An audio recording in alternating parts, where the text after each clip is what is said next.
हरियाणा के बाद अब महाराष्ट्र में आरएसएस की एंट्री, भाजपा के लिए बड़ा गेम प्लान। जी हां, आज का मुद्दा यही है। नमस्कार, मैं हूं ऋतिका और स्वागत है आपका हमारे डिजिटल प्लेटफॉर्म पर। हम बात करने वाले हैं महाराष्ट्र विधानसभा चुनाव की। और हां, ये चुनाव बहुत खास है क्योंकि हरियाणा में जबरदस्त जीत के बाद अब राष्ट्रीय स्वयंसेवक संघ यानी आरएसएस ने महाराष्ट्र में भी पूरी तरह कमर कस ली है। तो दोस्तों, ये हो क्या रहा है? देखिए, महाराष्ट्र में 20 नवंबर को विधानसभा चुनाव हुए और अब बस एक महीना बाकी है। ऐसे में संघ ने अपनी टोलियां यानी छोटे छोटे ग्रुप्स बनाकर महाराष्ट्र के कोने कोने में संपर्क अभियान शुरू कर दिया है। जी हां, आरएसएस अब भाजपा के लिए यहां मैदान में उतरा है और पूरे राज्य में लोगों से मिल रहा है, बात कर रहा है, उनका मूड भाप रहा है। लेकिन क्या मजेदार बात है, जानते हैं? आरएसएस खुलकर बीजेपी का नाम नहीं ले रहा है। हां, चौंकिए मत, ये सच है।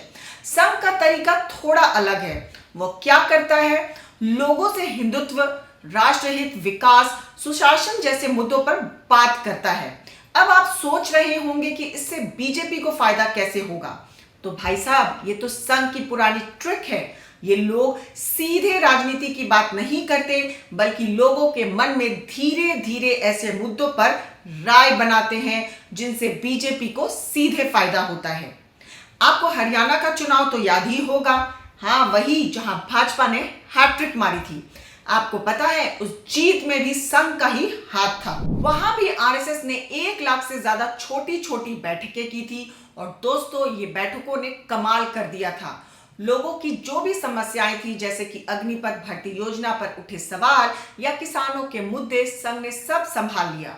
उन्होंने हरियाणा के किसानों से बात की, उनकी चिंताओं को दूर किया और आखिरकार जनमत को बीजेपी के पक्ष में मोड़ दिया। अब यही रणनीति महाराष्ट्र में भी इस्तेमाल हो रही है। हर जिले, हर मोहल्ले में संघ की टोलियां पहुंच रही हैं, लोगों से मिल रही हैं, बातें कर रही हैं और मजेदार बात यह है कि हर टोली में बस 5 से 10 लोग होते हैं।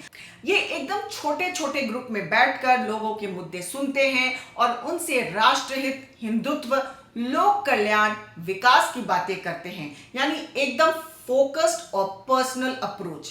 अब इससे बीजेपी को कितना फायदा होगा, ये तो चुनाव के बाद पता चलेगा। लेकिन अभी ये साफ दिख रहा है कि संघ पूरी तरह एक्टिव हो चुका है। भाई, ऐसा कहा जा रहा है कि इस साल के लोकसभा चुनाव में बीजेपी का प्रदर्शन उतना अच्छा नहीं रहा था क्योंकि आरएसएस के कार्यकर्ताओं में थोड़ा उत्साह कम था। लेकिन अब महाराष्ट्र के चुनाव में संघ की ये सक्रियता देखकर बीजेपी के अंदर एक नई ऊर्जा आ गई है। पार्टी कार्यकर्ताओं में जोश है। उन्हें पूरी उम्मीद है कि हरियाणा वाला जादू यहां भी काम करेगा। तो क्या संघ ही बीजेपी की असली ताकत है? ये सवाल बहुत पुराना है और इसका जवाब भी बहुत दिलचस्प है। आप जानते हैं, संघ हमेशा कहता है कि वह चुनावी राजनीति में सीधे तौर पर शामिल नहीं होता, लेकिन हर कोई जानता है कि जब बात बीजेपी की आती है तो आरएसएस उसकी सबसे बड़ी ताकत है। चुनावी रणनीति से लेकर ग्राउंड लेवल की एक्टिविटीज तक संघ का सपोर्ट बीजेपी को हमेशा मिलता है और यही बात महाराष्ट्र के इस चुनाव में भी देखने को मिल रही है। दोस्तों, 20 नवंबर को एक ही चरण में महाराष्ट्र का चुनाव होने जा रहा है। यहाँ बीजेपी और उसके सहयोगी दलों के लिए बहुत कुछ दांव पर लगा है। सामने है महाविकास अघाड़ी, जिसमें कांग्रेस, शिवसेना और एनसीपी, ये गठबंधन हर हाल में सत्ता में वापसी की कोशिश कर रहा है।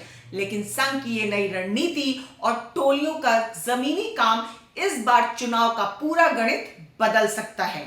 तो दोस्तों, अब सवाल ये है कि आपको क्या लगता है? क्या हरियाणा वाला जादू महाराष्ट्र में भी काम करेगा? क्या आरएसएस का ये जनसंपर्क अभियान बीजेपी को एक और जीत दिला सकता है? और क्या महाविकास अघाड़ी इस बार फिर सत्ता में वापसी कर पाएगी? बने रहिए हमारे साथ, क्योंकि खबर के हर चौराहे पर पोस्टमैन मिलेगा आपको सत्य के संदेश के साथ। जय हिंद, जय भारत।